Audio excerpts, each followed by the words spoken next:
Salut, c'est Booba sur Tarmac. On n'aime pas, on tue. Quand on aime, on châtie. Souviens-toi des vrais quand ils seront partis. Pas de signal, je suis dans le Serengeti. Règne animal, le seul réel défi. Le monde est fini. Salut Booba. Ça va? Ça va et toi? Très bien. Très bien. Alors, on a préparé une petite interview en mode bilan de carrière. On va revoir un petit peu ton parcours, refaire un petit peu ton parcours depuis tes débuts jusque maintenant. Et pour ça, on va se baser sur tes punchlines. Suicide à la hiya, trop fire pour aller prier. J'ai peur de crier quand je vais griller. Je parle de l'enfer. C'était pas vraiment une question de temps, c'était plutôt une question de destination. C'est-à-dire? Paradis ou enfer. Et à ce moment-là, tu te disais, je vais aller en enfer. Si on suit les textes et qu'il y en a un, logiquement, c'est là que je suis attendu, ouais. Aujourd'hui, tu te dis encore ça? Ouais, parce que je prie pas. Je suis un pêcheur. Tu disais pas le temps pour les regrets avec Lunatic. Est-ce qu'aujourd'hui, à l'âge que tu as, est-ce que tu as eu le temps d'avoir quelques regrets quand même? Non, toujours pareil. On continue tout droit. Rien du tout, pas une prise de position où tu t'es dit ça j'aurais peut-être pas dû ou pas? Surtout pas mes prises d'opposition quand je prends position, quand je prends la parole, c'est quelque chose les choses que je dis, je les pense, elles sont réfléchies. Donc. Sur le côté j'ai peur de crier quand je vais griller, est-ce que la mort ça te fait peur? Est-ce que tu crains encore pour ta vie aujourd'hui? Mais j'ai pas vraiment peur de la mort. J'ai pas envie de mourir, mais ça me fait pas vraiment peur. On a voulu me faire la peau récemment, mais c'est pas la peur la réponse à ça. C'est se défendre. C'est l'action. L'action, se défendre, se préparer. S'il y a une menace, la peur c'est bien. Mais il faut être prêt à répondre à cette menace. Ça veut dire quoi? Que tu fais attention quand même dans tes Je fais déplacements? toujours attention quoi qu'il arrive. Si je faisais pas attention, il m'aurait eu déjà. Et c'est-à-dire faire attention, ça implique quoi?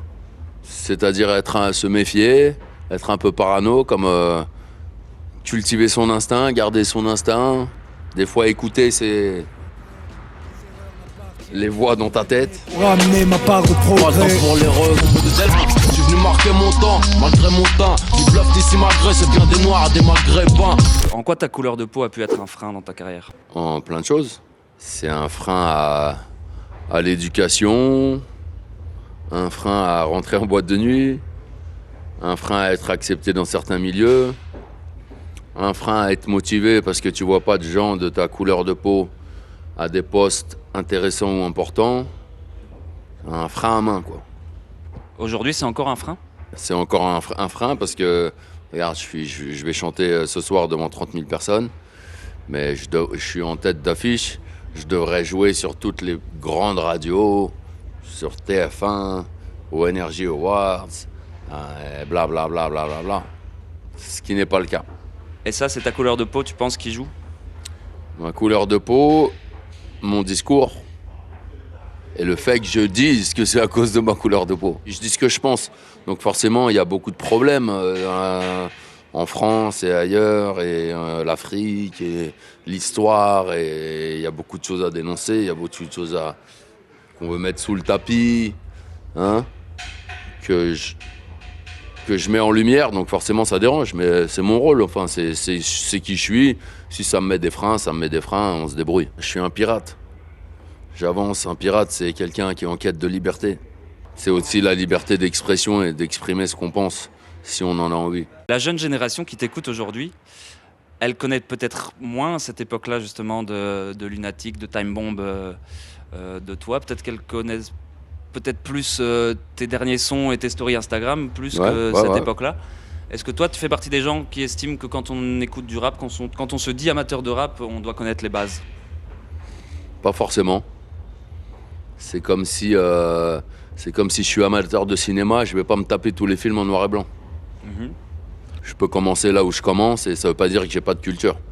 Bon, si t'es vraiment un amateur d'un sport, ou forcément tu fais un peu tes recherches, mais ça me dérange pas que quelqu'un ne connaisse pas l'album Temps Mort. Je te dis ça parce que le rap, c'est une musique très... Ça parle c'est urbain, ça parle des choses qui se passent à l'époque où on les écrit souvent. Donc, ça se trouve, quelqu'un va écouter Temps Mort et ça va pas lui parler parce que c'est d'autres codes, je parle d'autres choses et il va se dire... Ça me dérange pas de toute façon. Parce que tu as quand même réussi à faire des morceaux qui traversent ces époques, justement. Ouais. Les morceaux qui traversent l'époque, c'est le texte. Les mots, les textes, les punchlines, ça traverse le temps. Et les nostalgiques qui disent « Ouais, moi je préférais le Booba d'avant temps mort », qu'est-ce que tu leur répondrais, toi, à cela? Bah, go streamer temps mort, frérot. Tout simplement. Quand je fais ma musique, je la fais pas par rapport à eux. Il y a un moment donné dans ma vie, j'avais pas de public. Donc quand je faisais ma musique, je la faisais pour moi. Je me disais pas qu'est-ce que mon public veut entendre. Et je fonctionne toujours comme ça. T'es resté sur cette ligne. Comme je le dis depuis le début dans le Crimpé, si tu kiffes pas, Renoir, t'écoutes pas et puis c'est tout.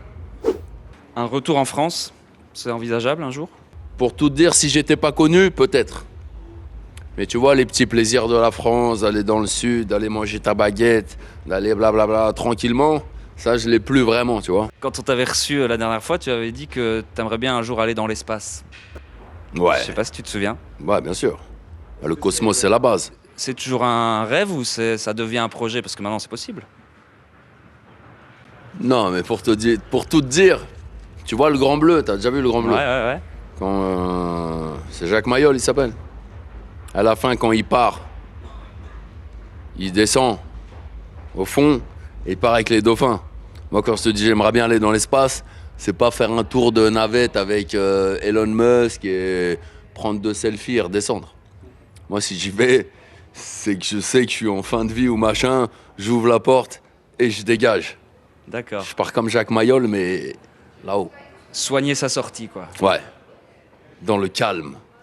Bah justement, l'espace, ça me fait penser à cette envie de liberté dont tu parlais tout à l'heure. T'as toujours... Ah bah c'est sûr que si tu sautes de la navette, frérot, t'es libre. C'est la maxi libertà. T'as toujours été en quête de liberté, toi, en vrai. C'est la base. Tu te sens libre vraiment aujourd'hui?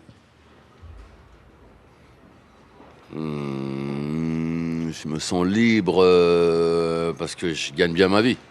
Mais sinon, on n'est jamais vraiment libre. La liberté, c'est lié à l'argent, selon toi? Dans une société de consommation capitaliste, ouais, bien sûr. Si tu veux rentrer en France, là, si t'as pas d'argent pour le péage, tu restes à Dour, frérot. Donc t'es pas libre. Tu peux aussi vivre dans une Quoi, cabane... frauder le péage? Tu te retrouves en... Oui, vivre dans une cabane. Mais là, vivre dans une cabane, on n'est plus dans le contexte de société. C'est vrai. Si tu veux être libre, faut t'exclure de toute civilisation et de règles établies par les humains. Faut retourner à l'état sauvage. Si t'es en société, la liberté, c'est la plata. Que le hip-hop français repose en paix. Je veux une cellule individuelle avant qu'on s'entretue. La vie de rue a fait de nous de dangereux individus. Bah, le fait d'être rejeté, d'avoir peu de moyens, etc., ça t'endurcit, tu crées une carapace pour la survie. T'as l'impression encore aujourd'hui d'être un dangereux individu? Je suis pas une quiche en tout cas.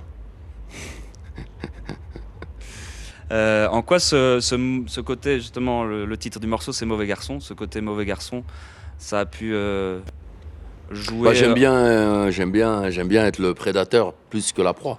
Et en quoi ça a pu jouer en ta faveur ou en ta défaveur dans ta carrière, cette image-là? Bah, j'ai envie de dire que vu que je suis là aujourd'hui en interview et que je vais chanter devant 30 000 personnes, ça a joué en ma faveur. C'est le personnage aussi que t'as entretenu? C'est pas vraiment un personnage, hein. C'est Booba, ça fait partie de moi. Bruce Wayne et Batman. Batman, c'est pas qu'un personnage. C'est aussi Bruce Wayne. Donc Booba et Ellie et Ellie et Booba, quoi. Ah bah, moi aussi j'ai la Lambeau. Est-ce que tu comprends que ce côté mauvais garçon soit parfois un peu plus mis en avant quand on parle de toi que ton talent d'écriture ou ta longévité dans ta carrière? Ça revient à ce que je disais tout à l'heure. Ils préfèrent me critiquer que m'encenser. Et de mettre en avant mes mauvais côtés ou mes... Comment on dit? Mes péripéties. Et ça, comment tu Et ça fait plus de papier, plus d'audimat. Mais ça c'est dans la vie en général. Souvent, ils aiment bien... Tu regardes les informations, ils aiment bien... Tu vois? Ils vont dire « le pont s'est effondré en Italie. Tu connais même pas la ville, machin. Ok, c'est de l'information. Mais ils aiment bien les trucs à scandale, en général. Hein. Mais quand ça te concerne toi personnellement, tu pourrais mal le prendre ou mal le vivre. Moi, ils essayent de m'éteindre depuis le début, de toute façon. J'ai survécu par la force des choses et grâce à mon talent et en me battant. Mais en vérité, à chaque fois, ils attendent qu'une chose, c'est que Donc tu fais quoi? Tu fais pas attention à ça, à ces discours-là? j'essaie d'être en CR7 tout le temps. C'est-à-dire qu'on me met jamais, on peut être tellement fort qu'on me met jamais sur le banc et qu'on peut pas se passer de moi. Ça a été la devise depuis le début. Parce que je savais qu'on me ferait aucune faveur. Donc si je suis pas indispensable, incontournable, cuit. Parce que même CR7, à un moment, il sera plus indispensable. Ouais, mais il se retirera. Comme moi. On peut pas forcer le temps, l'horloge. Quel voir, moi passe-moi, c'est son poids. Les carrières se font doucement, ça arrête vite comme un jeu de guerre. Toi, t'as vraiment dû t'adapter pour rester toujours au top. Alors qu'on voit certains... Comme dans tout. Ouais, mais tu vois, on voit certains artistes péter en quelques mois et puis redescendre. Comme une marque de vêtements. Si t'es Louis Vuitton, si t'es Balmain, tu peux pas sortir le même t-shirt, enfin, tu vois. Faut savoir se renouveler, et puis c'est pas quelque chose de... C'est pas scolaire, c'est au feeling, c'est... Même quand tu te renouvelles, tu sais pas vraiment que tu te renouvelles, et tu sais pas si ça va marcher, mais... Déjà, faut être élu, je pense. Et... Ouais, de toute façon, l'adaptation, c'est la survie. Ouais, parce que c'est pas donné à tout le monde, il y en a qui y arrivent pas. Ah bah heureusement. Sinon, on serait 40 dans cette loge. Est-ce que tu t'estimes chanceux d'avoir justement avancé progressivement par étapes, contrairement à, comme je te disais, des jeunes artistes qui se retrouvent tout d'un coup au top et qui savent peut-être... Non, je regrette pas d'avoir galéré. Je pense que c'est ça aussi qui a construit mon mental. Ça t'aide à être patient, tu vois. Quand t'as pas les choses facilement, forcément tu les apprécies plus et tu les respectes plus en général. Parce qu'aujourd'hui, ça peut aller très vite. Pour d'autres. Ah, aujourd'hui, du jour au lendemain, tu peux... Du coup, je comprends que les mecs pètent les plombs. Hein. Des fois, il y en a, il faut même pas leur en vouloir. Hein. Si t'as 22 ans, tu roules en Ferrari, t'as des millions, toutes les meufs dans tes DM, etc. Tu peux pas vraiment lui en vouloir au petit jeune de craquer, tu vois. C'est pas une raison, mais... Toi, à 22 ans, t'aurais eu le succès, la position que t'as À 22 aujourd'hui. ans, j'étais emprisonné. Ouais, mais imagine, à cet âge-là, t'aurais eu... Je serais parti en couille, sûrement, peut-être. Ouais. Il y a de fortes chances. Et justement, toi qui produis maintenant des jeunes artistes avec le 9 de Hit, c'est quoi les conseils que tu leur donnes justement à ce niveau-là?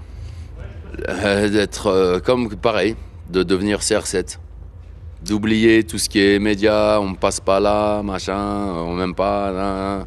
Travaille, fais en sorte d'être tellement fort que, tu vois, comme à la boxe. Si t'es à la boxe, même si t'as pas le bon management, t'es avec un manager pourri, mais tu fais sensation à chaque fois, tu mets des mecs KO au premier round, beau, malade. Un jour ou l'autre, ils seront obligés. Parce que c'est le peuple qui va demander. Comme Maximus dans Gladiator, tu vois.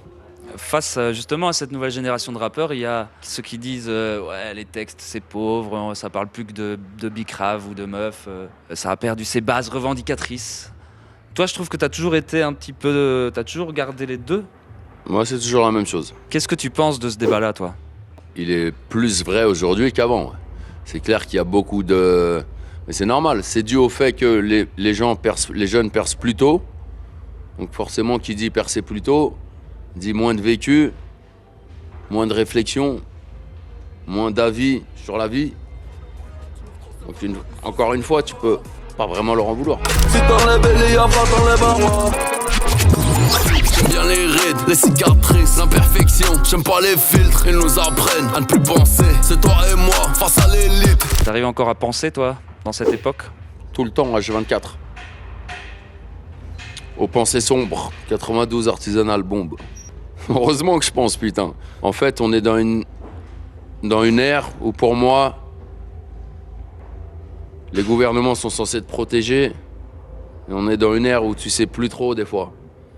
Donc, des fois, il faut désapprendre. Il faut désapprendre. Enfin, moi, j'ai toujours désappris et pensé par moi-même. Mais il y a des temps où il faut arrêter de... Il faut désapprendre. Il faut tout remettre à zéro et se reposer des questions. À quel niveau, par exemple? Je peux pas trop développer, je vais finir au placard, mec. Toi, avec le statut que tu as aujourd'hui, tu dis c'est toi et moi face à l'élite. Tu ne te considères pas comme Non, faisant je fais partie rien de du tout, l'élite? moi. Quand il y a le confinement, il n'y a pas de Booba. Ouais, mais tu as quand même une voix qui porte. Oui. C'est pas faire Mais partie de l'élite. j'ai aucun. Quand c'est la grosse machine qui se met en marche, il n'y a pas de traitement de faveur pour moi. Ouais, mais, C'est comme toi et moi. mais tu réalises quand même que quand tu dis quelque chose, ça peut booster comme ça peut Ah bah, bien sûr. terminer une carrière, par exemple. Bien sûr. C'est la force des mots. Quand tu as du following, de toute façon, c'est comme si tu es un gourou un peu. Donc ta parole, quelqu'un qui croit en toi, qui t'a connu, qui t'écoute, bah, il t'écoute. Bateau pirate est éternel, on reviendra. Demande à Floki, le satellite qui nous épie, la toile géante qui se déplie. Ça veut dire qu'il y aura toujours un cafard de mon espèce avec un drapeau pirate qui sortira de derrière le frigo. Mais pas forcément toi. Parce que, pas forcément moi, mais c'est pas grave. Comme tu as dit tout à l'heure, j'ai une parole qui porte. Donc même si je disparais demain, eux, ils vont creuser. Est-ce qu'on va encore entendre des morceaux de Booba? Des nouveaux morceaux de Booba? Bien sûr. Il y en a encore dans la marmite. Merci Booba. Merci à vous.